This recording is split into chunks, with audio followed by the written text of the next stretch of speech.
do a recap of visualizations. Then we do the calculated fields table calculations, then quick calculations. Then for the second part, I'm going to give you an assignment where you can discuss so that you can notice the gaps that are still there. So let me connect my data. I'm still going to work with the Superstore, but for the assignments, we are going to work with another one. I think we should choose another one. Do you know where to download datasets? Okay, so you're going to get another dataset. Let me make these connections first.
And so the first thing, before we start on visuals, I told you to choose the right charts. We have different charts, so you always need to make sure that you are working with the right charts. And before that, we can start looking at our what's in our data pen. For example, for the category, you can drag and drop in this pen just to have a look at it. We can see that we have three categories: furniture, office supplies, and technology. I'm just repeating what we did last week before we continue with the calculated fields. So in case there was a problem somewhere, you can begin. Drag and drop city to have a look at the cities that you have.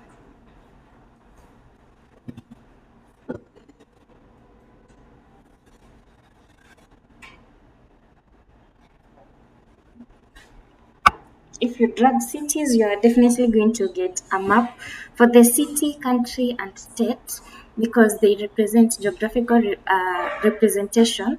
When you drag them, you are going to get something like a map automatically. You can drag customer ID, etc. up to this point. So you can do that to have a look at your data so that you know what you are expected to do or what is in the data pen. So the first thing is let's say you are working with a change over time or we want to look at trends, then that means we have a time factor or maybe we just want to observe how our patterns were over a continuous period of time. Then that means you're going to use a line chart.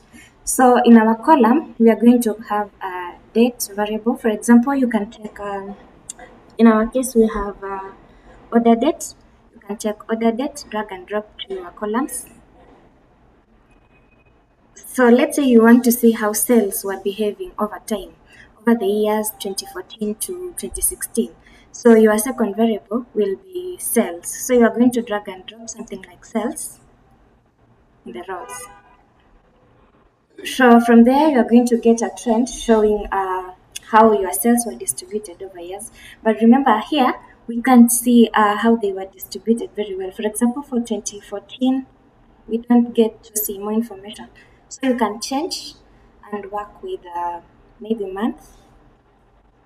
You can work with months. But then you have 4 years. So you can filter, you can add filter. Let's say you don't want to work with the 4 years, 2014 to 2017. You only want to see the sales for 2 years. You'll drag your month, your order date to the filter segment.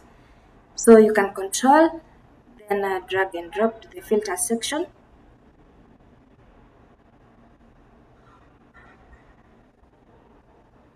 Hold on, control, then drag in the filters section.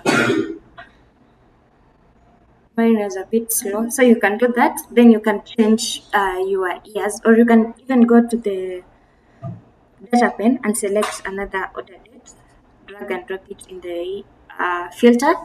Then now you can select the years, because let's say you're working with years, you will select the years. If you're working with quarters or months, you will select them. So for mine, let me select years. Then next, I only want to work with 2 years. So maybe I'll just select 2014 and 2015, then apply. So that's how you work with a line trend. But let's say you don't want to work with a line chart, you can also use bar charts to represent multiple time points. So for example, you will go to your mark section, then select the bars. You can change the time here if you want to work with years still. So if here we can now observe how our years were behaving, how our sales were behaving over the years. So something else that you can use when you want to work with the time, want to observe time trends, is an area chart. An area chart is just like a line chart, but now remember we were just filling in the.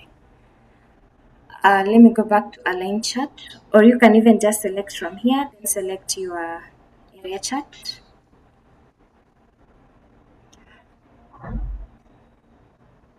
So let's say you want to observe two things here, because we only have two variables. We have the sales and we have the order date. So now let's say you want to see how the regions were behaving. Just drag and drop regions to the color section, and now you will have two colors here. I mean, four colors to show the east, the west, the whatever. So if you want to show for the different areas, just drag and drop that categorical variable in your colors to have different categories. So something else that you can use to show, okay, we can use those three ones to show the line trends. Now, let's say you want to show the magnitude. For the magnitude, we use size comparisons. We can use things like bar charts, side by side, the stacked one. And remember, for size, we also talked of bubble chart, where we say we are going to look at the size. The larger the size, the larger the sales in that state or country or region. So here, let's say we want to compare the sales across different categories. You will do the same thing. Let's say you want to work with the bar chart, drag and drop your let's say a category to the column section. Remember, for the bar chart, we have the column bar chart and the row bar chart. So that's going to vary depending with whatever you're going to put in your rows and in your columns. So let me take cells and drag and drop in the rows section. Now I'm going to have columns. Let me change to entire view. So I will have columns showing how sales are behaving across different categories. For example, here we can see for the furniture, it was around 750, for the office supplies, and for the technology. So that's how you can play with it. And vice versa. You put cells in your rows, then cells in your columns, then category in your rows. Or you can use this icon here. This one is used to swap rows and columns. So you just click on it, then you will have now your row bar charts. So something else that you can look at is a side by side when you want to show the magnitude, because maybe it will show the magnitude of different categories in the same year. So let's do that. Let's open another sheet. So for side by side, we are going to need two dimensions. Remember, here we are only using one dimension, but here we are going to need two dimensions. So let's say we can take something like let's take region to our columns.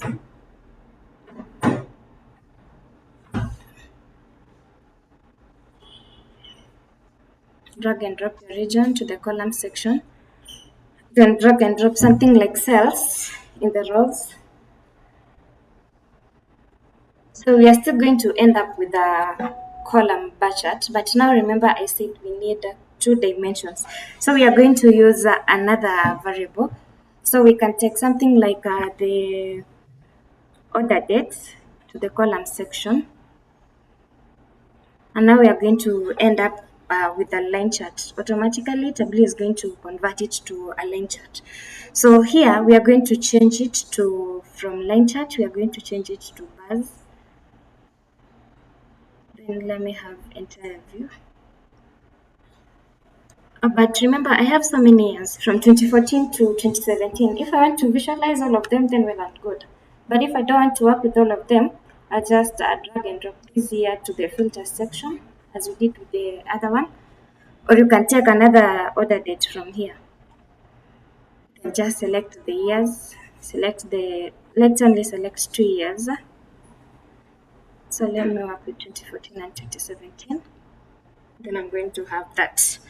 But remember, I don't have, now I have a side by side, but maybe let's say I want to add colors so that it will be easier for one to notice the difference. Maybe let's say for Central for 2014 and 2017, they will see, let's say for 2017 has a blue color, then for the other one has a yellow color.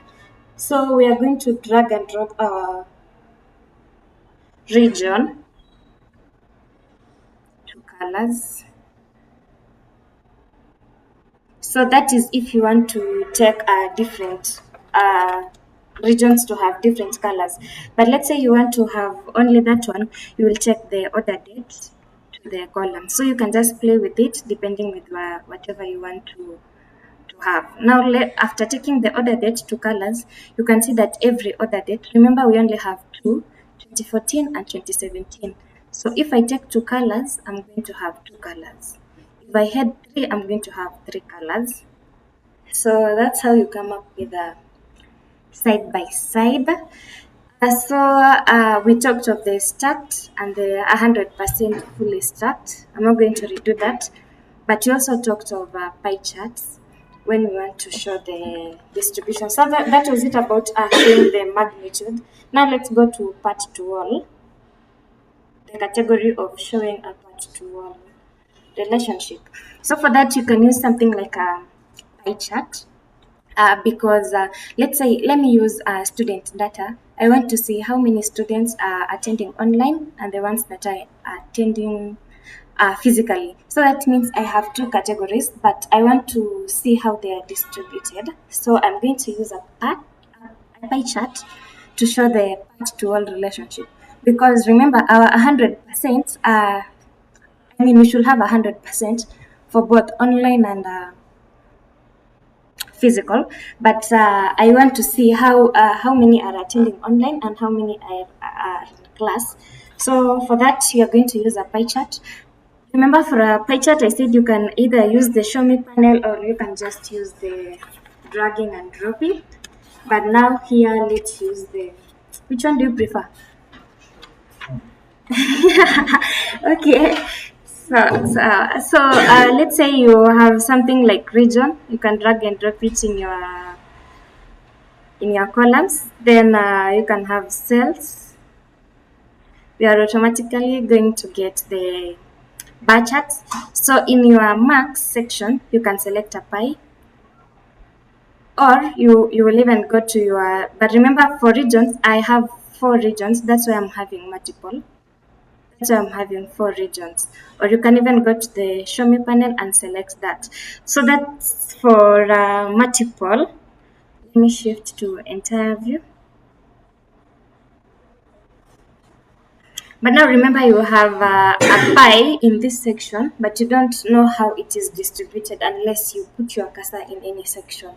So we'll have to add labels for our cells. So you can either drag and drop your cells, because you already have some of cells here.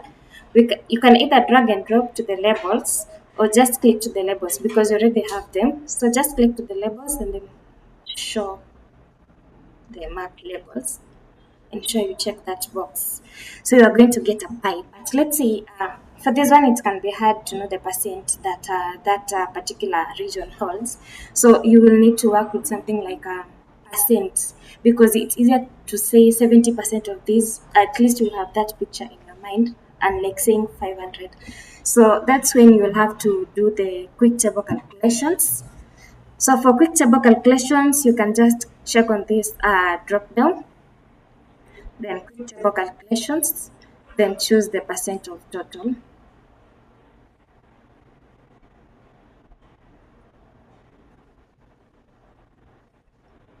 I hope that's clear. You go on this drop down and clear first. Quick table calculations, then choose the percent of total. Then you're going to have your percentages. So that's when you want to show the part to all. But the other one is also not hard, because I said in your math section you change to pi. After changing to pi, I hope you can see that now you have an angle here. So we are going to divide. So this angle should divide our cells. So you will drag and drop your cells in the angle, for example. Mine is a bit slow today, so let me shift to entire view. Now I'm going to get the whole circle. But let's say I want to divide my circle. So that means I'll need to add colors, because here I have a circle that is not divided. So I can take something like region if I still want to work with region, or something like category, then drag and drop it in the colors. You still get the same thing, and now you can add your labels because you already have that. You can just show the labels and now show the percentages if you want to make it easier. Something else that shows the part to all relationship is maybe a donut chart. It's just like a pie chart, but now I said you have an extra circle that shows the extra information, for example. So in this case, we are seeing how it's distributed, but you don't know the total sales. Where is it? We just know how our circle is distributed in percentages. Let's say we don't have percentages, but still with percentages, you can have the total. Let's say you want to explain to someone, you don't want to, sometimes when you're presenting something, the stakeholders might ask you questions. For example, what are the total sales that you made? How are the sales distributed in regions, so that they know where to maybe change some strategies. So you will need a donut chart, a circle in between. Remember, I said you're going to have this first one, then you're going to use the function. Remember, I said use the function average 0 to get an extra circle.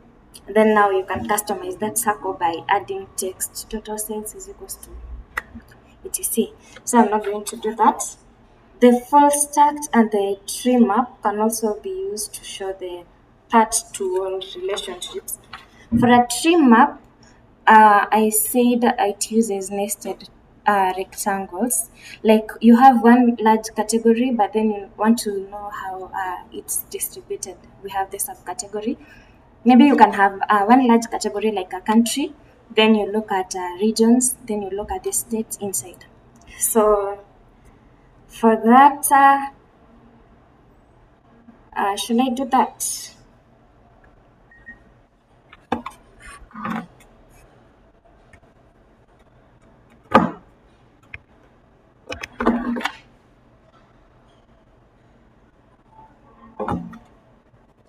I said for that we use the nested rectangles to show how it is distributed, to show the part to all relationships, just like the pie chart.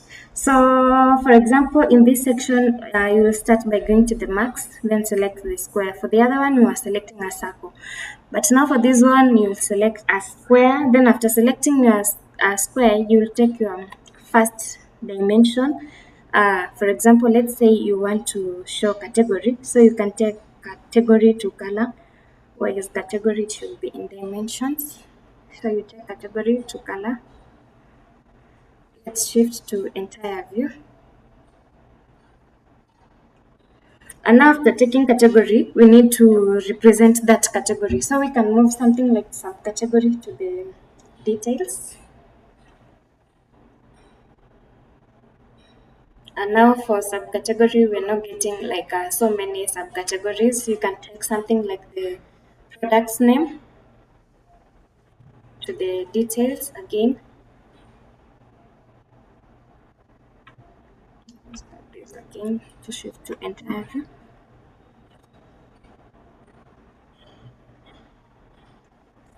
Or you can even use this option. It's more direct for the heat map and the tree maps. You can select from that point.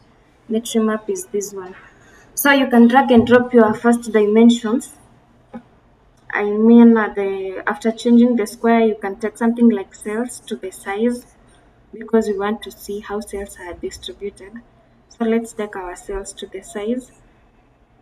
Then after taking cells, now we can start looking at things like subcategory into details to see how they are distributed. That's the relationship. But let's say we want to see how the subcategories are distributed. We can check the product name to detail. And now you're going to have more smaller circles. So you can choose to take this one out if you only want to work with the product name. So you can play with it. Another way, let me show you maybe something like, no, for that I'm going to give you as an assignment. So for that, you can also use it to show part to all relationship, how that thing is relating to the whole population that you have. Besides that, we have the heat map. I said for a heat map, this one is just like a correlation matrix. It's going to help you see how how your cells are distributed. But remember, for a heat map, I said we use the concept of color and size. So where we have a large, a deep color, we are going to see that it has larger cells. So I'm just going to do that. So I want to see the correlation between two categories. So I can take something like my region, drag and drop something like region in your column section, and maybe subcategory, how the regions are distributed, how cells are distributed in regions and different subcategories. So subcategory into your rows section. But now we have fields, but we don't have data. Let me shift, okay, to an entire view. We remove this one. We have our fields, but then we don't have our rows. I mean, we have our fields, but we don't have our cells. So that means I'm going to take my cells and drag and drop to color to add color to see how they are distributed. So take your cells and drag and drop in your colors. And then you have your heat map. So for this one, you can clearly see, you can remove labels maybe and try having a clue at where the cells are higher. So for example, in this case, you can see that between this and this one is more deep. So we had more cells here. Phones were selling in the eastern region, followed by either this one or this one, followed by this one, then this one. So mostly you're going to look at the colors to see how your cells are distributed. The more deeper the color, the more cells were in that region. So part two of relationship, you can use a heat map, tree map, pie chart, a donut. Then for correlation, we use it when we want to see how two or more measures are correlated. And in that case, it's mostly continuous measures. So we are not going to work with a dimension when it comes to correlation.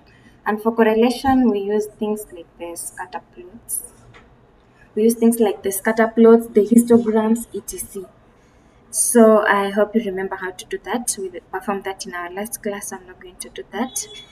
Then we have the spatial.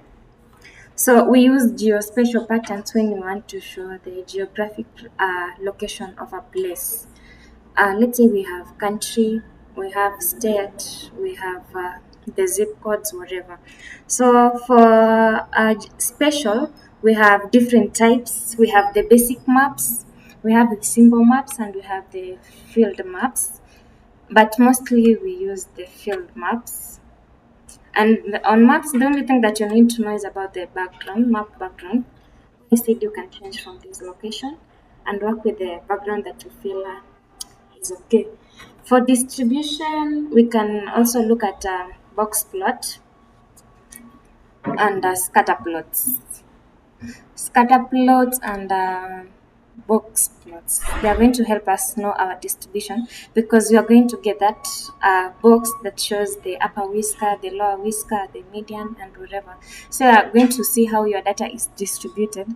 If you have outliers, then you're going to see any number that is going to exceed the upper and the lower whisker, then that's going to act as an outlier in our case.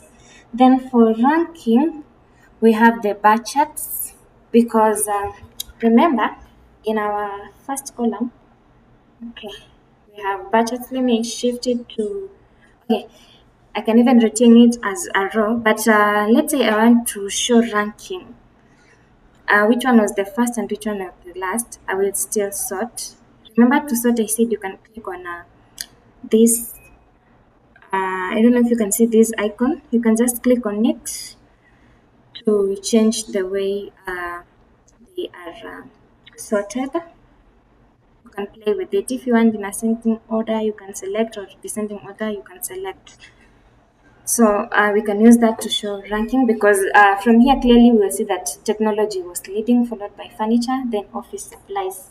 We can also use funnel chart. We did that in our last class to show the ranking because we can arrange from ascending to descending order, or to show how the flow the flow of our cells. So that being said, I'm going to give you an assignment. You can discuss up to 10, still on the same but using another data set.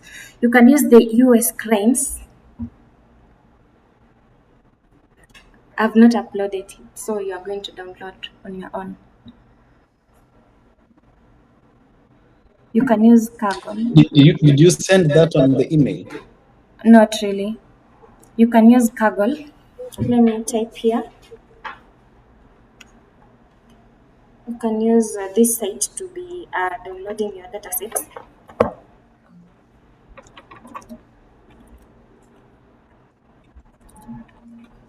Kaggle.com. Just sign in.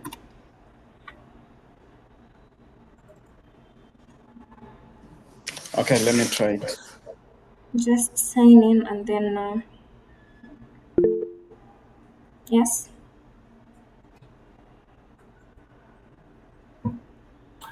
Okay, do you have like, let's say, a specific data set we should look at in Kaggle? Because Yes. normally they have a very large data sets. The reason why I'm telling you to download that, or I can even send that to you, because I want us to look at filtering. We have different types of filtering. You remember in our last class, we looked at ranking. Then we looked at how we can show filter to show the ranks of maybe the top 5 or the last 5. But now that was for a local worksheet. But now I want you to use that data set because we have, I think, 600 and something thousand rows. So I want to show you how you can filter to only have 100 rows for all worksheets in the data sorts. Or maybe let me see how I can send it.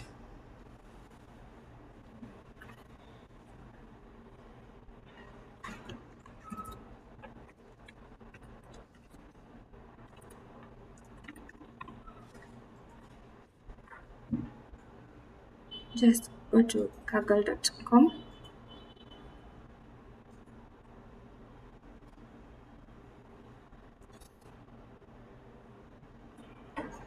Then in here you can select the dataset, then search.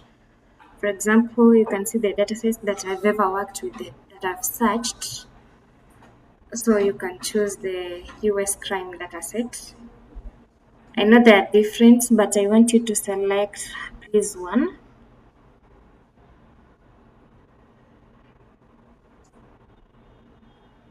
I don't know if I copy that link address, then paste to you.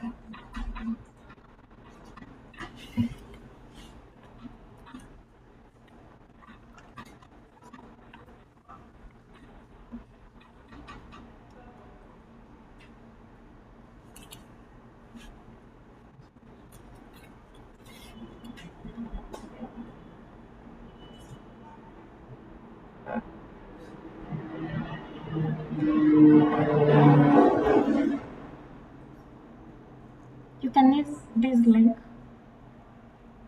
to get to the dataset directly. But the reason why I'm showing you this method is that so you can know where to find your datasets in case you want to do anything practical on your own.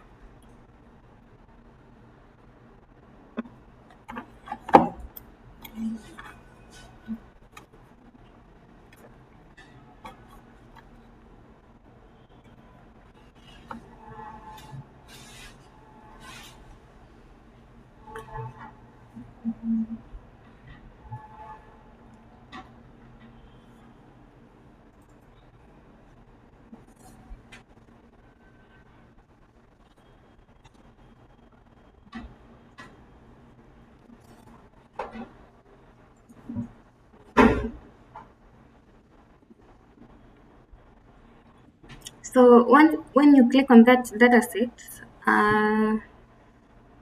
when you click on it, you will see more information about it. For example, about the dataset. In the data card, you can see the columns that we have, the crime types, the victims, etc. Then now we can see how our data looks like when you scroll down. So just click on download.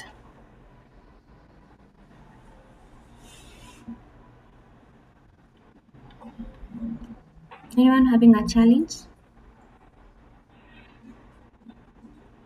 Okay, so okay. Let me just attach it here.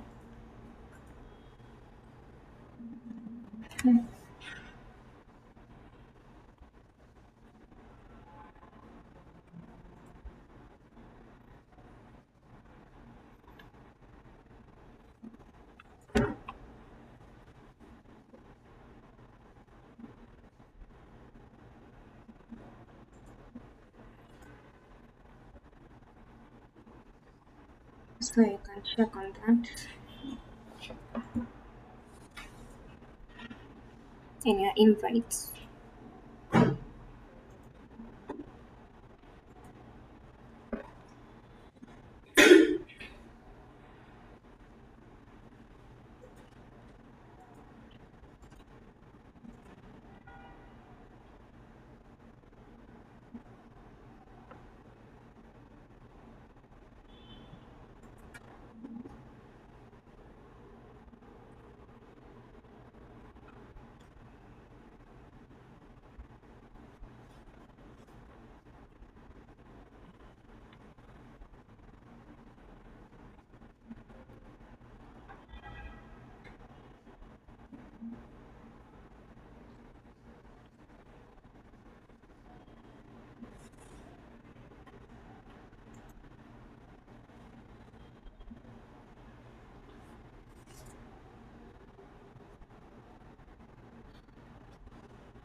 So I think now you have a zip file. I don't know if you have any archive extractor tool like WinRAR. Do you have WinRAR? If you don't have WinRAR, you can just download WinRAR. Just let me type it here. The spellings. Just say WinRAR download. You're going to have it.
So after downloading WinRAR, make sure you install it.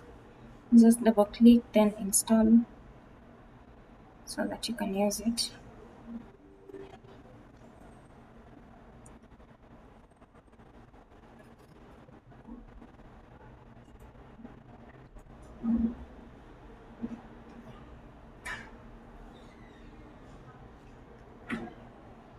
For the online team, are we together?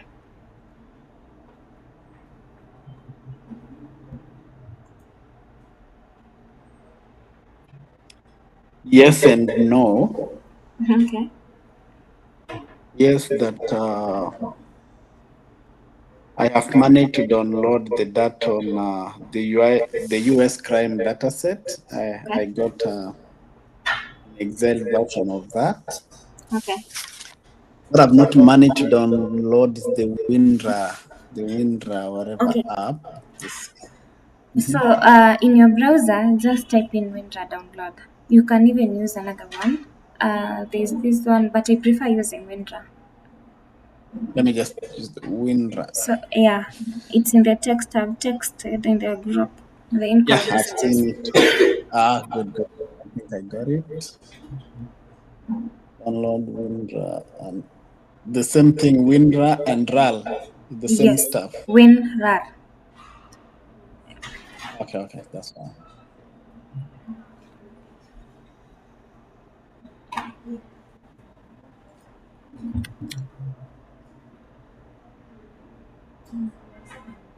Anyone having a challenge?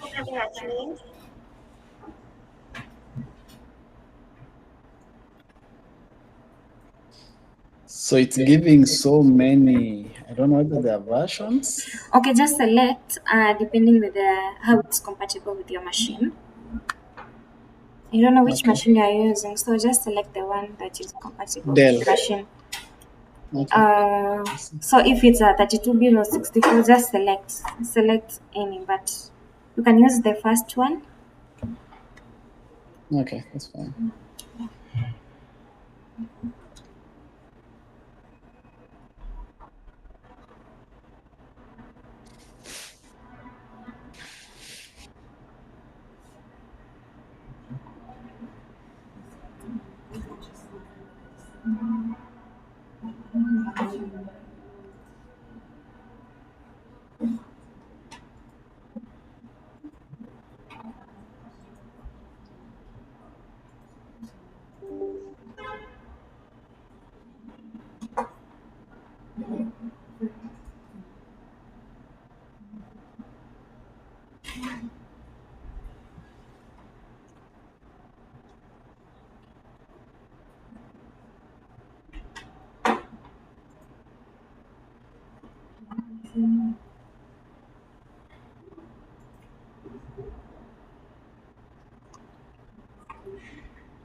That shouldn't take long, so I hope you're done.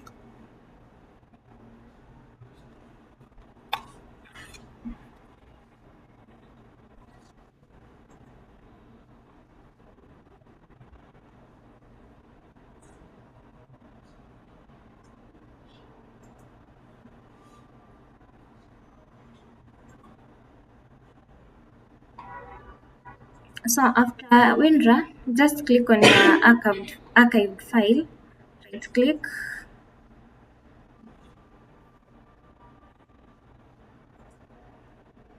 then WinRAR, then extract files.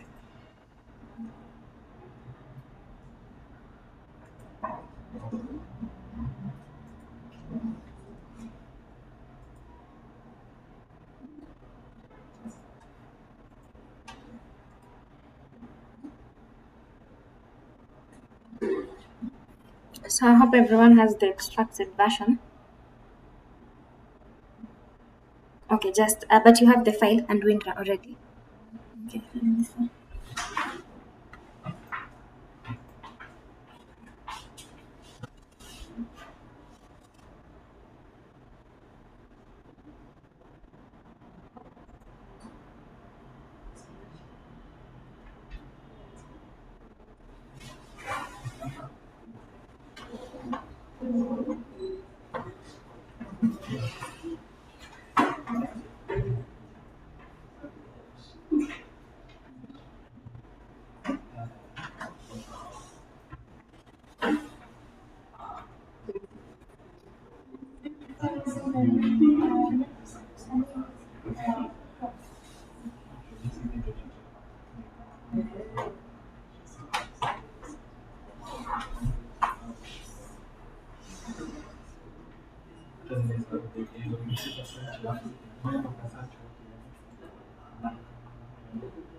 Sol, did you manage?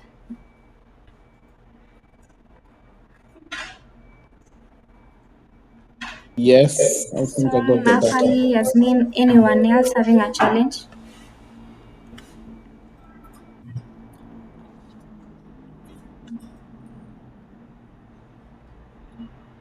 So remember we have our superstore data source or data set already open in Tableau. You don't have to necessarily close it to open a new one. So you can add a new data source. You either go to this data source, then click on it, but you can use this shortcut. I don't know if you can see this icon like as a cylinder with a plus just above the filters. Or you can even go to data, then new data source.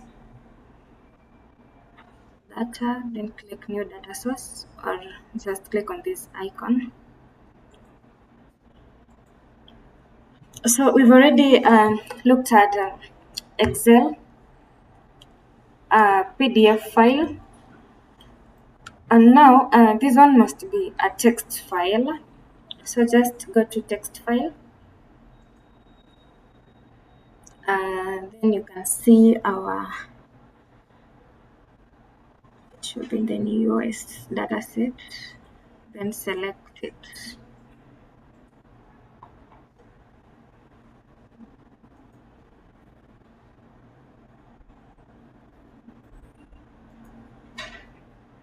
But remember, it's a large data set, so it's going to take time. Not like a very long time, maybe 1 minute or a few seconds. Ida, are we together? You're still downloading it? Okay. The data I downloaded is in Excel format, so I How don't know do which you know one you it's in guys Excel got. format? When I downloaded it, But it's a text file. it oh, okay, then that's fine. I can. It's in That's Excel, fine. but it's a text file. Ah, okay, that's the difference. Thank you.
So in the data source page,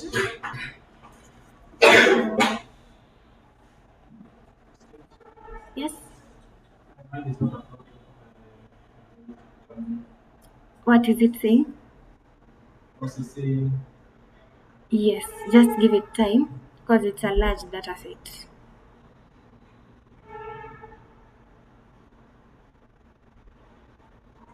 How many minutes or seconds has it taken?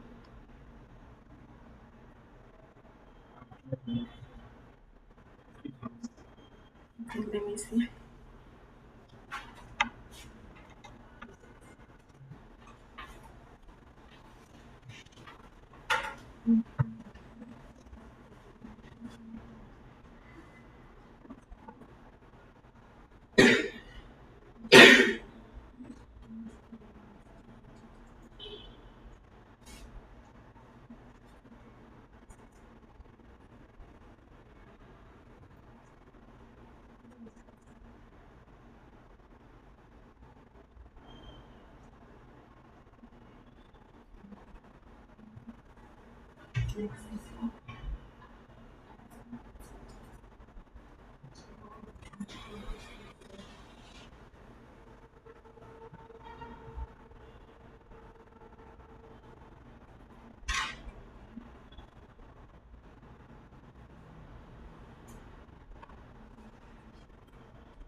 So when you scroll down on this preview that we have,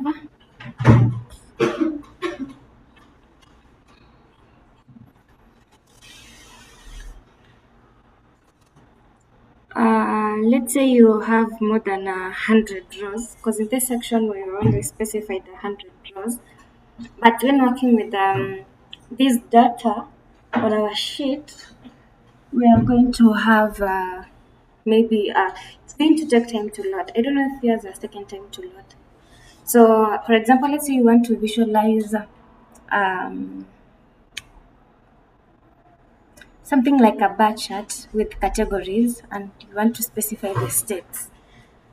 When you look at the states, you can go to your sheet 1.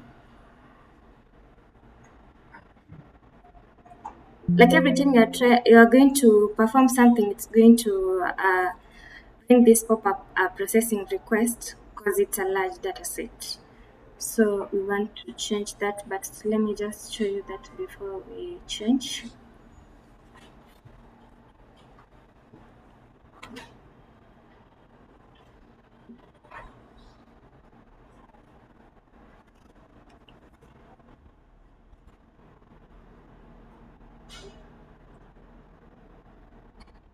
Now I'm still going to get the previous the worksheet that I was working with before, because remember I have two data sources here. So I have let's say if I'm working with order, it will be kind of grayish. I don't know if you can see that. Then if I want to work with the US crime data set, I will just click on the US crime. And now I hope you can notice that in the data pane we have different variables, unlike the ones that we were having before: the countries, the region, the cells. But now, because we are talking about crime, you can see that we have the agency code, the agency name. Da, da, da. So, uh, let's say we want to perform something, it's going to take time. So I'll just go back to my data source. Then I hope you can see this filter section up here on your right. top right. You can see a filters section. So just click on that filter, then add. And now we can use variable like the agency code, or even you can use something that like the record ID to specify the number of rows that you want. Because I think for this it must be, I don't know if I'm working with that data set or it's the other one, but it must be like 600 and something thousand. So it's going to take time to load. So we can change that.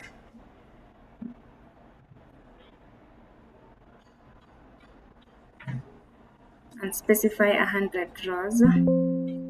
So you can see here from this list, select from list in our record ID.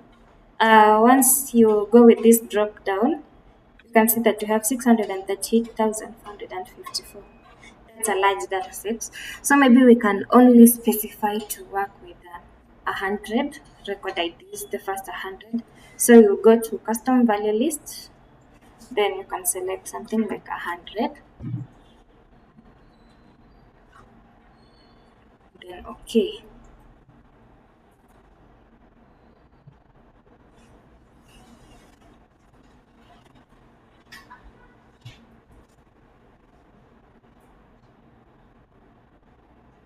So to see the type of filters that you have in your dataset, before we had your dataset, I mean a filter, I hope you noticed that there was a 0 here.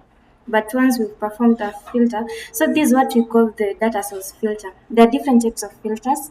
There are data source filters. So when I perform this filter, it's going to apply to all my worksheets.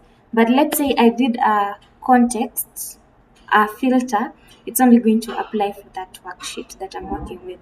So if you want your whole worksheet to have only 100 rows, you can do that from that section to save on time. So you can confirm. Let me cancel this one first. Remember, after joining, in this dataset, we only had one sheet, so you drag and drop to have a look at the rows that you have. We have 24 fields and 638, 454 rows. But remember, I said after joining, you need to look at your metadata. Metadata is the data types. So, for example, in this case, the record ID should be numbers. So, once you click here, you can see that we have numbers in all numbers. The agency code, this one is ABC, so it's a string. That's okay. You can do that for all your fields to ensure that you are working with the right data type.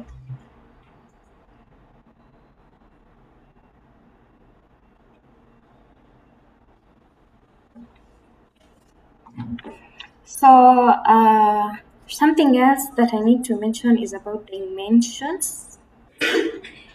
So let me go to my sheet 1, my sheet 8 in this case, because remember I have two data sets in place. So for dimensions and measures, we say that we talked of discrete and continuous. We say dimensions are discrete, and then for continuous, we say that it is continuous, or it is continuous, or we can say quantitative. So we say that we can represent dimensions. Let's say you want to give a description of something. You can differentiate them as using aggregation. For dimensions, you can't do any manipulation on them. You can't sum. For example, even if you have the record IDs, it's in dimensions, yes, but when you look at the values, they are numerical, they are continuous, but it doesn't make sense like you are adding record IDs or custom ID. So for that, we can't perform any manipulation on that or aggregation. But then for dimensions, let's say we have the cells, it makes sense if we perform manipulation on it. So to also note the difference, we say the dimensions are represented in blue pills. Once you pass your cursor, you can see that they are in blue pills. So scroll down. and you can see there's a line. So there's a line that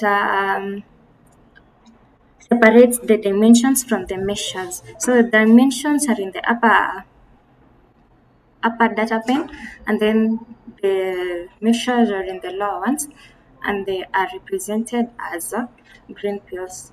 Remember, it doesn't make sense to have aggregation on dimensions, but now for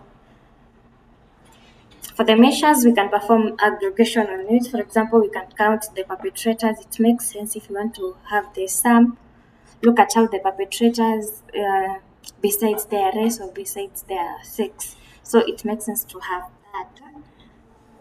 So another filter that you can perform now for the context filter,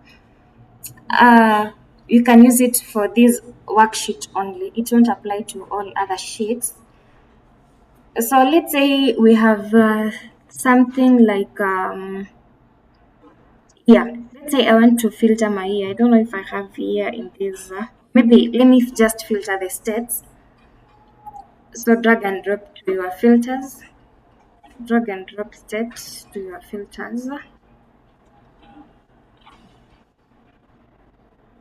And now we have various states. Maybe you don't want to work. Maybe you only want to perform a bar chart for the states of Alaska, maybe Kansas, Arizona. So like you can select maybe Alaska only. You can select Florida, Georgia, and maybe Minnesota. Maybe you only want to have the 4, then click OK.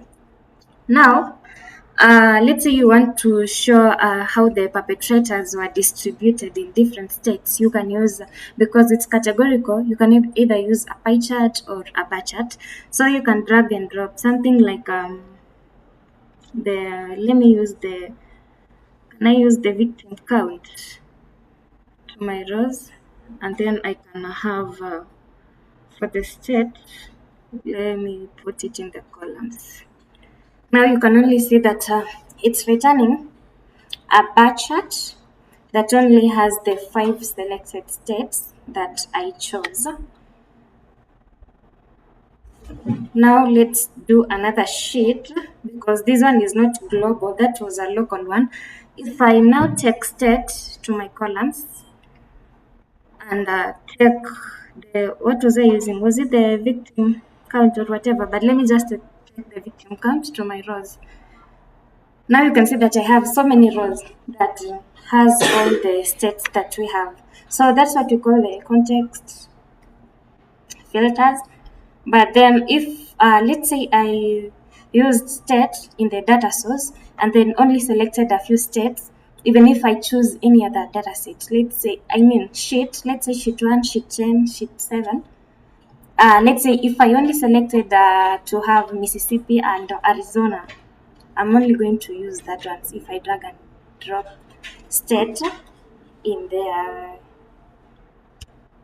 the field. So you can take a short break, then you will do the assignment using the US crime data set. After you're done, we can discuss, then we'll wind up on visualization.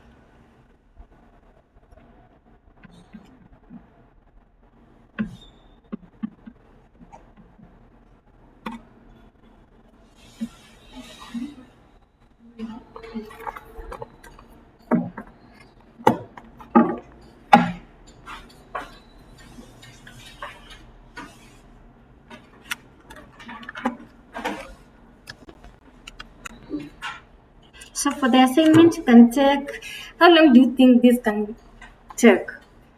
Should I give you 30 minutes, 1 hour? It's only 14 questions.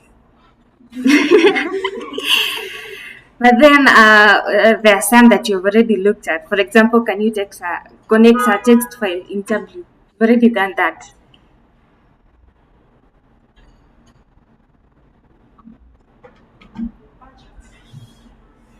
So what are we exactly to do? I don't know So whether you have the data set, right? Yes. So you are supposed to try answering these questions. Try coming up with a visualization. I've already made it easier for you because I've told you whether to use bar charts, pie charts, heat maps, tree maps, etc. So now it's upon you to try. For example, the first one, try to visualize the frequency of weapons using a bar chart. Because in our data set, you can see that we have the weapons. We have the weapon count. So you can look at the frequency of how the weapons was distributed. Is that clear? So try answering these questions. Try showing the states. If you are, okay, let me just give you a more Kenya. If you are using maybe states and victims, you can drag and drop. If you're using a bar chart, remember you can use either a row or a column bar chart. So you can drag and drop maybe states to the columns, victims, victim counts to the rows. You can vice versa. You can try to filter maybe to only have 5 states. Is that clear? Yes, Because it it's is. like I'm answering all questions because now I'm on question 4. So try So doing today's that. class is supposed to last how long again? After you finish this assignment, you can go through it. Because I want us to finish on visualizations today. Are you busy?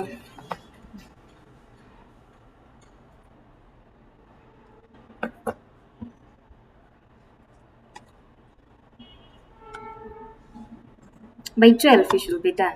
By 12, 11:30, we should be done. Depending on how long you're going to take to finish this.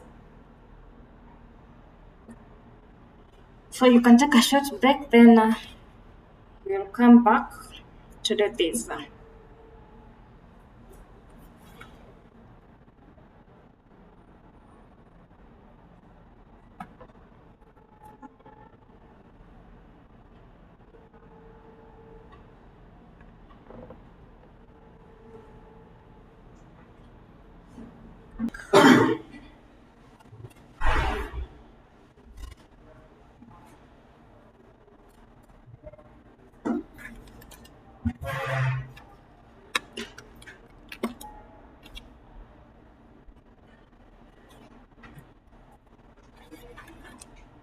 The online team, are we together?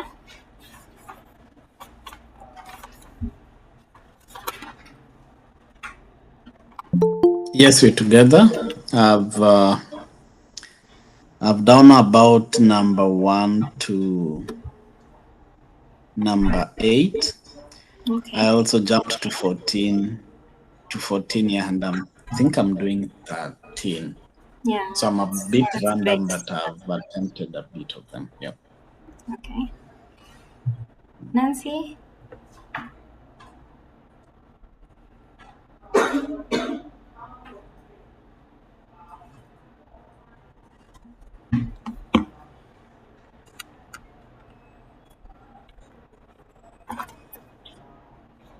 Nancy, how far are you?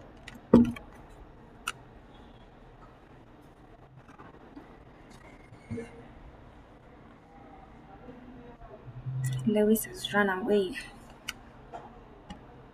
So the first question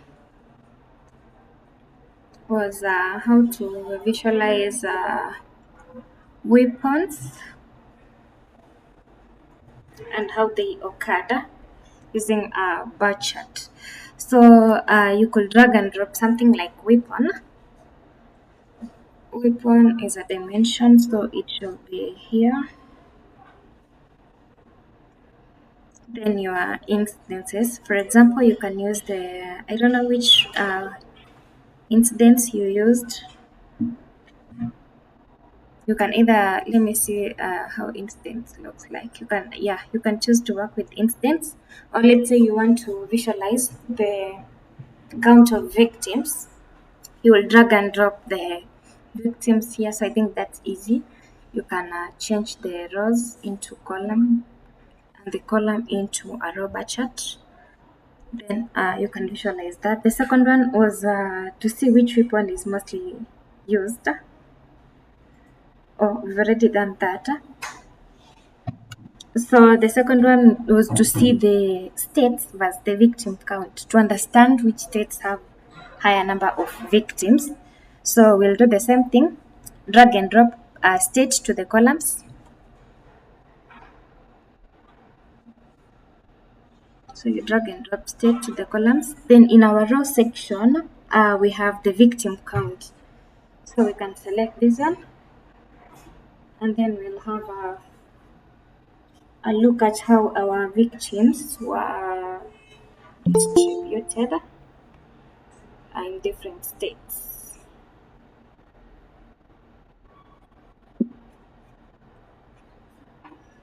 So for example, in this case, you can see that Arkansas has had so many cases, around 11,800.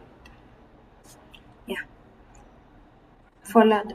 So we could also add colors to states to colors to make it Yes, you can choose different. to add. You can choose to add colors.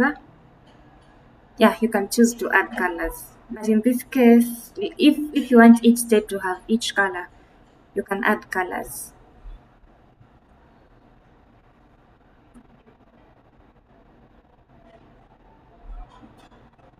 The next one was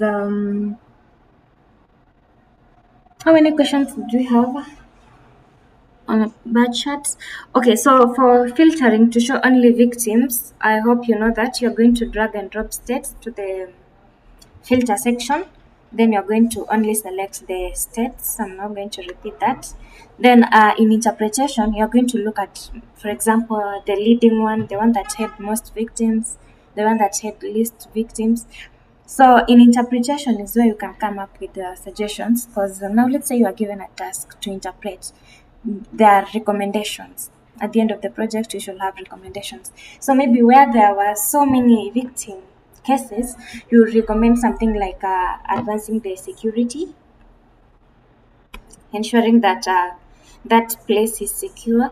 If you have so many perpetrators, you will have to look on how to handle those cases, the solved and the unsolved.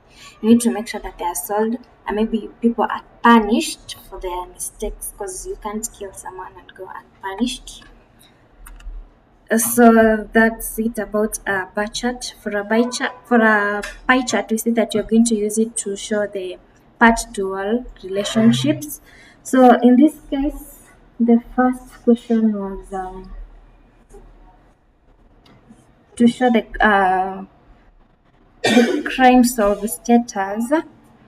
So you can choose in the mark section, you can choose the pie chart. Then we are looking at the crime type. So you will need to look for the crime. We are looking at the crime solved. So look for whether the crime was solved, drag and drop it in the, drag and drop it in the size.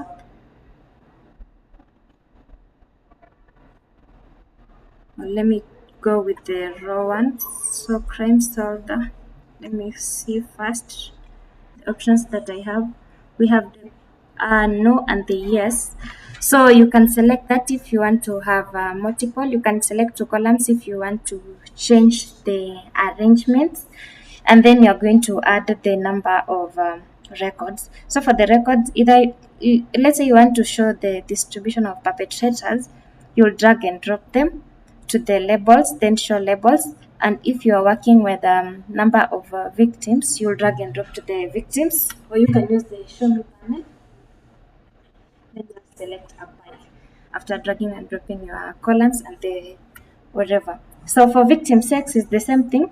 You'll drag something and like victim sex or the perpetrator's sex or even race into your angle. I have this, that's why I'm getting this. Then after dropping them, you are now going to add your, what do we call them? Your measures.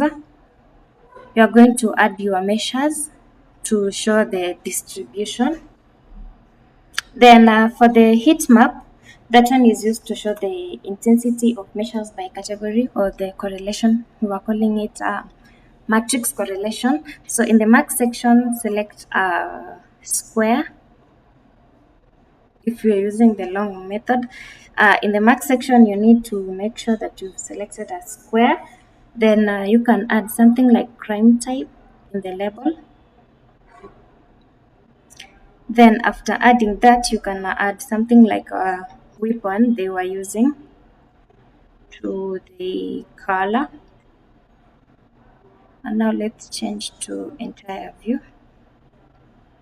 But now we need to get the victim counts. So you can take the victim counts and then drop in the size or in the fields. Or you can use the long way that we were using before. It's the same thing. Because now for the other one, we were adding details. For the subcategories, we were adding details. But now for this, you can go with either if you want to add it with labels, you want to have the labels of crime type, maybe if it's manslaughter, so you're going to have two categories. Then you're going to distribute it into weapons. So the weapons are going to have different colors. For example, if it was a gun, firearm, etc. For the tree map, it's the same. So you'll have to send me those because you've not finished, and I want us to look at the calculated fields.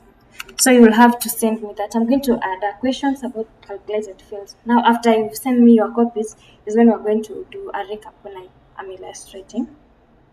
So for calculated fields, we see that we can use it for either global or locally.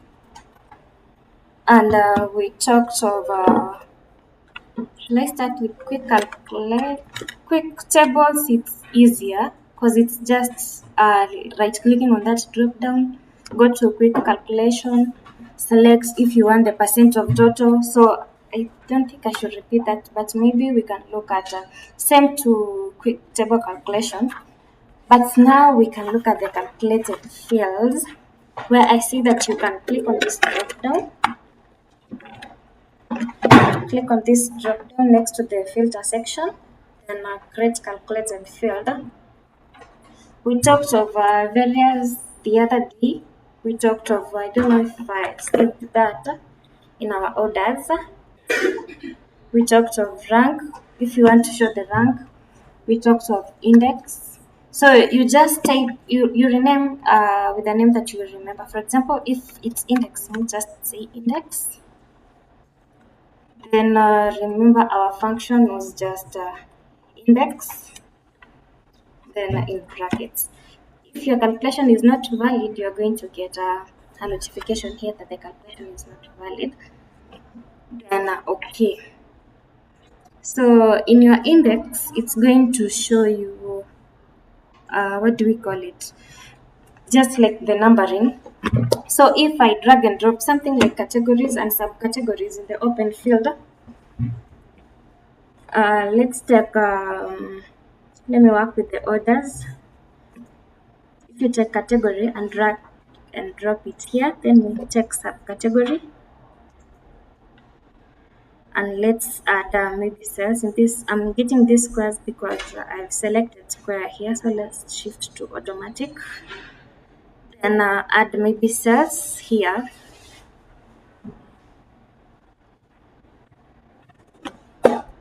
Drag and drop cells in the open field.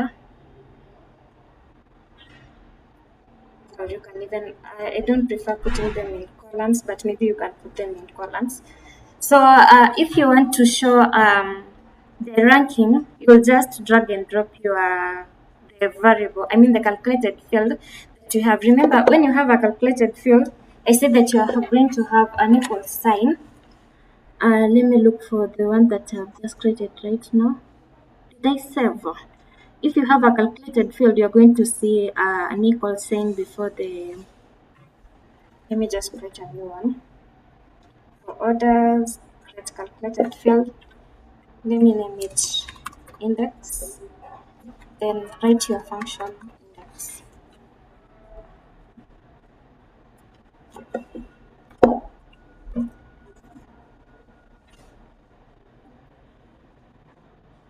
So you're going to see an equal sign just before the data types, that icon that shows the data type. So you can drag and drop in the show me here, and then you are going to have a mixing. You are going to have the rankings. But in this case, they are shown as colors, so you can choose to either descend or ascend.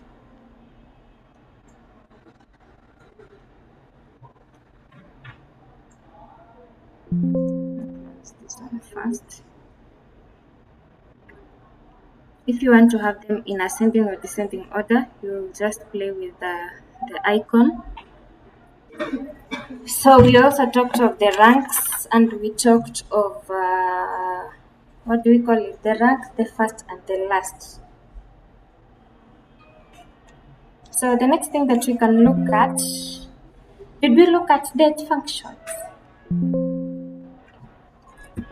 So for dates, we use it. Let's say if you want to calculate the number of days, or if you want to have is this thing hanging.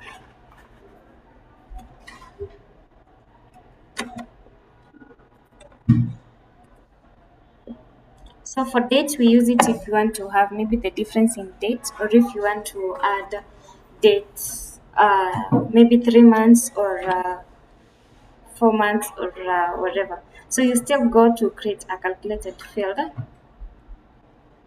Let me name this date function.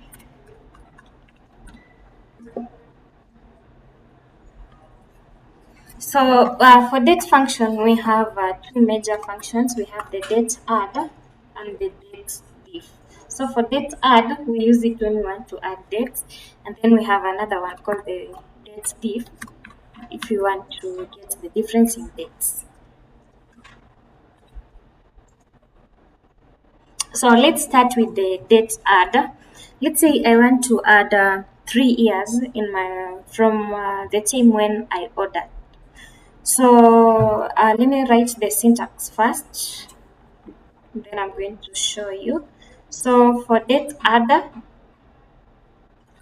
you're going to have you are going to get suggestions. For example, in this case, we have the date parts. For example, the date part, I'm talking of whether it's a year, or whether it's a month, or whether it's a day, if I'm going to add a day or a year. So this is the syntax.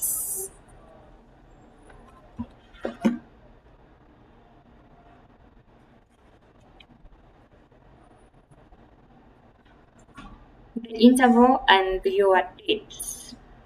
Date add, date part, then the interval, then your date. So that's the main syntax. Now let's try adding, working with a real example. So let's say I want to add 3 years.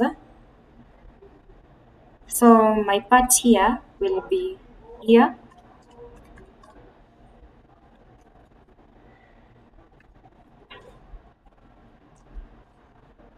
And then what do I want to add? Maybe let's say I want to add 3. So my interval is going to be 3. Then now from my date, let's say I want to take order date. So I can drag and drop order date.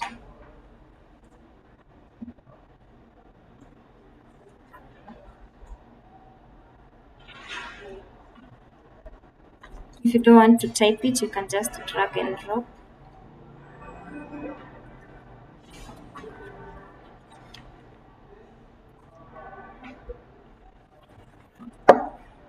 So let's add then your date part. That is, if it's a year or if it's a whatever, then your what do we call it? Your interval.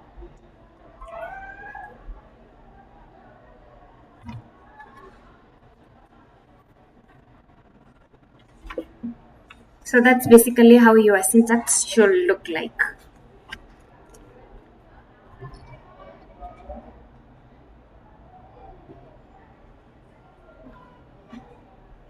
You start with your year part, you start followed by your interval, then your date.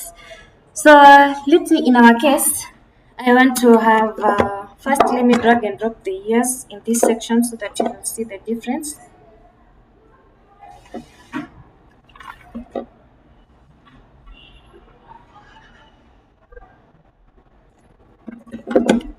I'm just going to edit that.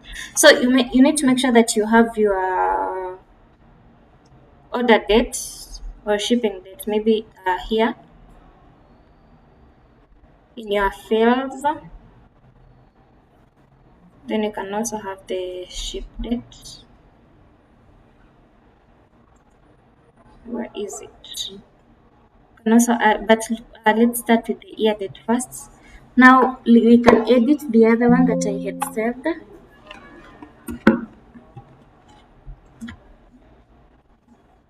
I'm going to create hierarchy right now.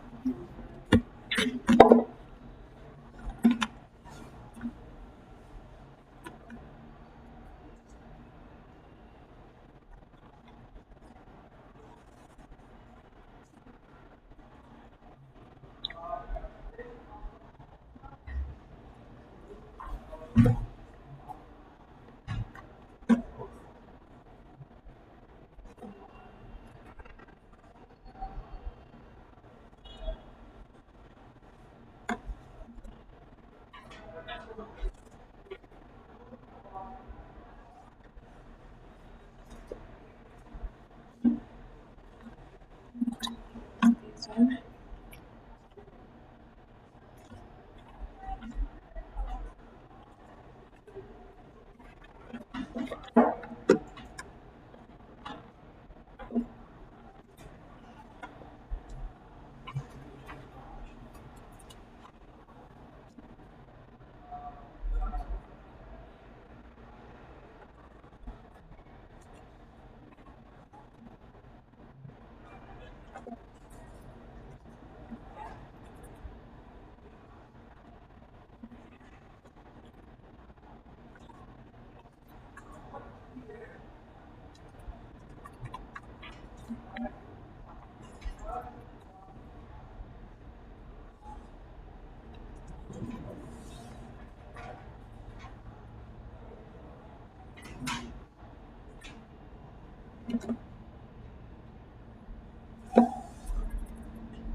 Here like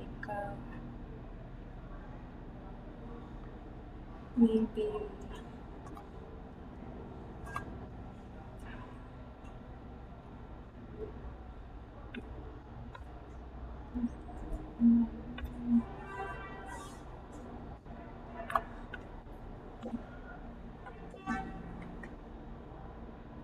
so the only difference between the date add and the date div is that for add we don't include here a positive sign, but now for date div we are going to include. Let me just write all the syntax, then we can try running them. So let's say I want to add maybe I want to remove 3 years from 2025.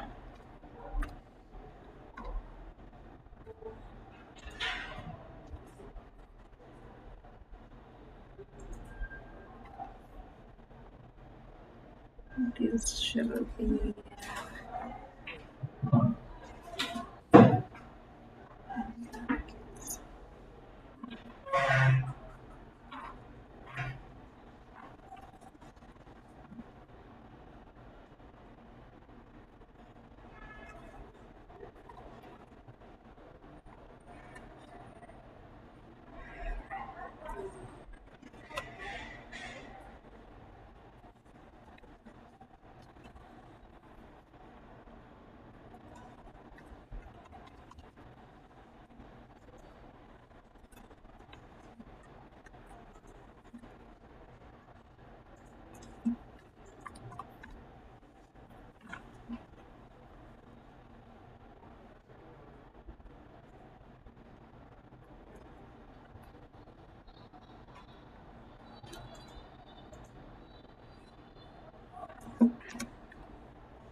So this is the syntax that you can use when you want to use the date functions.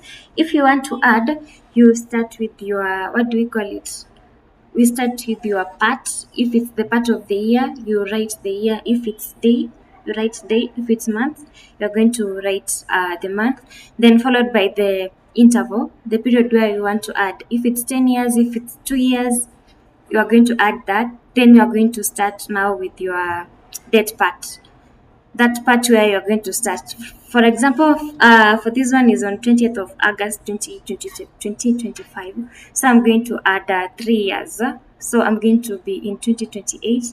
If I'm going to minus 3 years, then I'm going to be in 2022.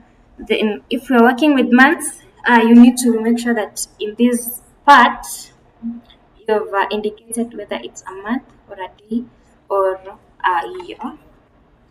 Now, the other thing that we looked at is the KPI. I don't want to explain this in depth because we are going to do that as a function for the next class. I just want you to have a look at the syntax. So for KPIs, the key performance indicators, did we have a look at that?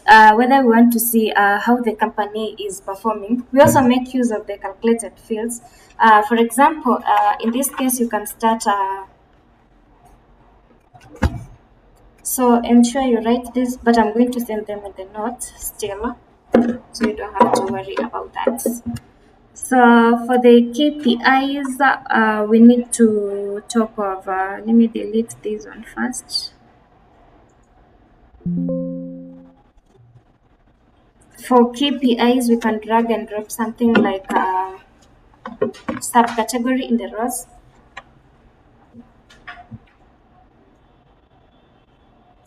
Maybe if I want to look at how the KPIs of these are distributed, then I can add the cells here to see how the cells were behaving. But now I want to see, maybe depending with the various regions that I have the east, the west, and the central. So I can drag and drop in the columns so that I'll have different bars for the central, the east, the south, and the west. And now that I have these, I'll need to create a new calculated field. Maybe let me just call it KPI. Do I call it KPIs, or let me call it KPI colors?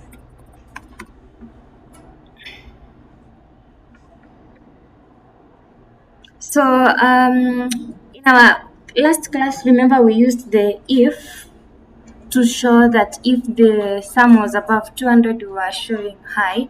So now we can use colors in this case, such that I can type something like if the sum of cells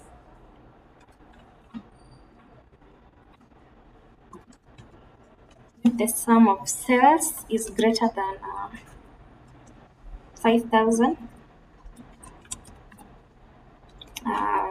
then you can return a color green.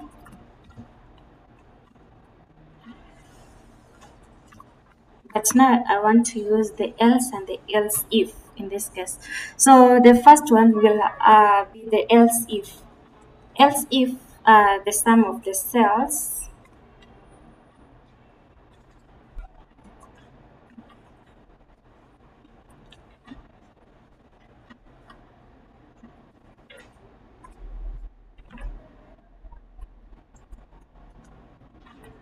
is less than 5,000. So let's use a range in this case, and sum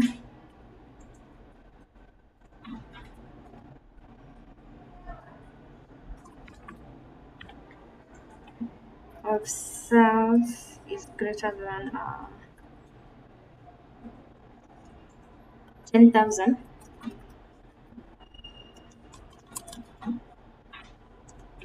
Then let's have it in color orange.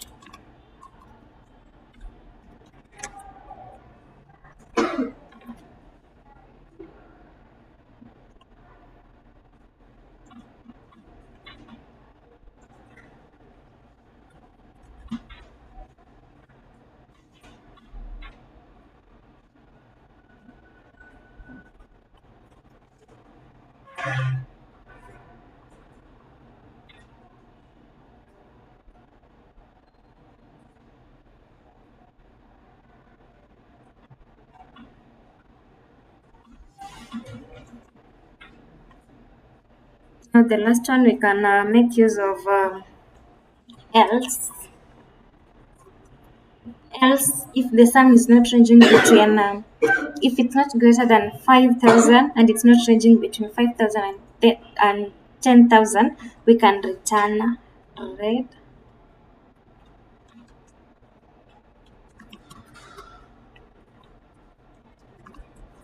And now we can hit end. I don't know if that's clear with you. If sum of cells, remember that when we want to start writing a function, or you want to start writing the, what do we call them? Our variable here is cells. So it should be in parentheses, then it should be in closed brackets. Don't forget these two. For example, sum, open your parentheses, open your square brackets, cells, then ensure you close them. So if sum of cells is greater than 5,000, then green. Else if sum of cells is less than 5,000, so if it's less than 5,000 and is greater than 10,000, we need to get color orange. Else we should return red if we don't have any of those. I don't know if that's clear.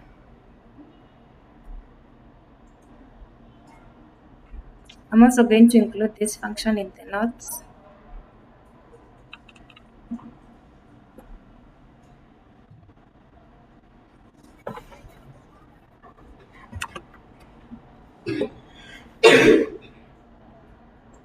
So let me just click OK, and now we have KPI colors. So I'm just going to drag and drop my KPI's colors in the colors section. And now you can see that our values are returned in colors, but sometimes Tableau don't get the colors correctly. So now you'll need to edit the colors. For example, you can see, yes?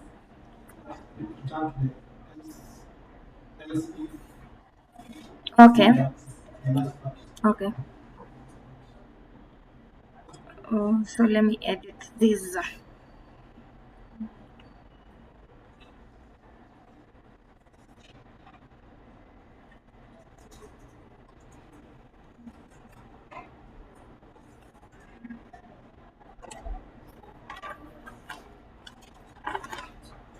It's okay. So after you hit OK, you will notice that we have another dimension here called the KPI colors. So if you want to show it in colors, you'll just drop the KPI colors, depending with how you called it. Just drag and drop to colors, then you'll see the colors. But these are not the right colors. Tableau sometimes doesn't get the right colors. So now in this mark section, hit on colors and now edit colors. And you can see in the selected data item, this is not green, so you can change it. So you will just select it and then hit on green, and now you'll have green. For the red, ensure you click on the red and then select red. And now after applying, now you can see that we have the right green and the red.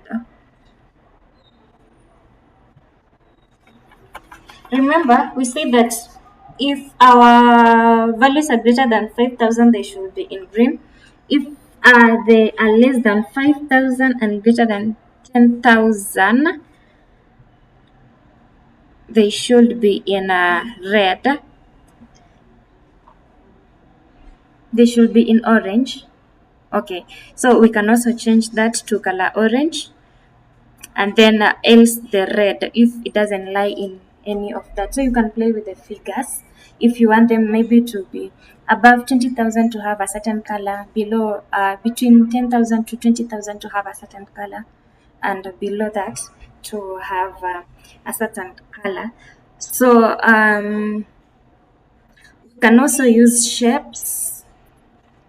I don't know if we should look at that today. So for shapes, is when we don't have to represent, we are not going to see the labels. Like for example, the first one, the central, we are not going to see the 33. or if it's in the red, we are not going to see the red. So such that we can maybe represent a circle in green to show that this value is above 50,000. Then a value in red, maybe a triangle to show that this value is below what you are expecting. So to do that, you can, I don't know if we should look at that today. Maybe we can look at that tomorrow together with the date fields. And now I hope you still remember how to use ranks as filters. I hope you still remember how to use ranks as filters. Where I said you can create the calculated field ranks, then drag and drop in this open field. Then in the rank, let's say we had now ranks like assume this sum of cells is rank.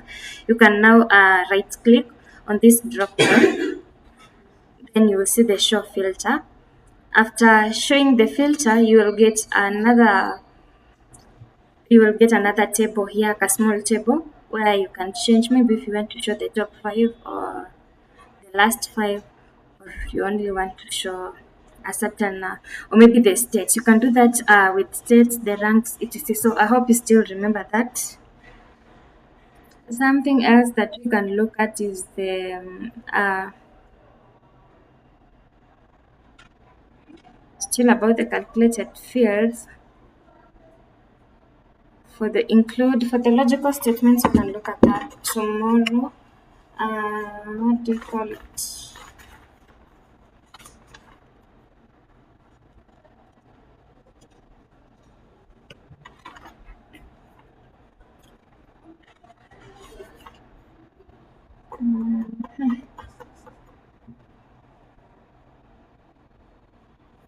Yeah, I think we can start from there tomorrow. But ensure you finish this assignment. I'm going to link it with Notion.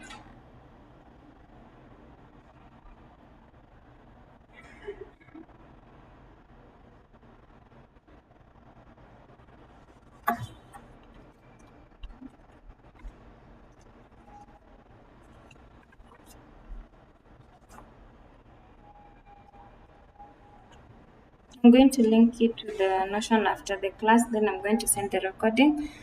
If there is any question, I can answer it right now before we wind up.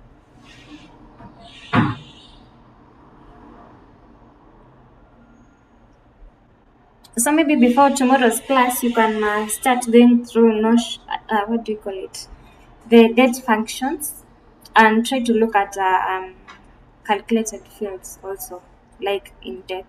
Because now I think that's the only difficult thing in Tableau. Because now you have to understand how it's going, how you are going to use the function. But it's not that hard. And once you've understood Tableau, Power BI is not going to be hard because you already know like what is expected from you. So using the DAX language in Power BI is not going to be harder. So I think we can end our class unless there is any question.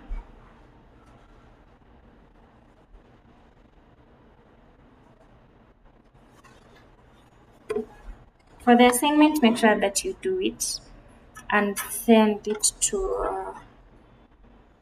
Okay, I'm just going to attach where you're going to send it.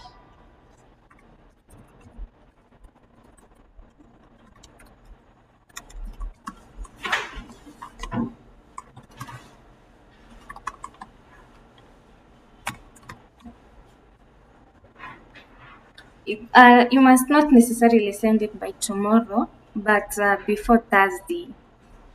Before Thursday.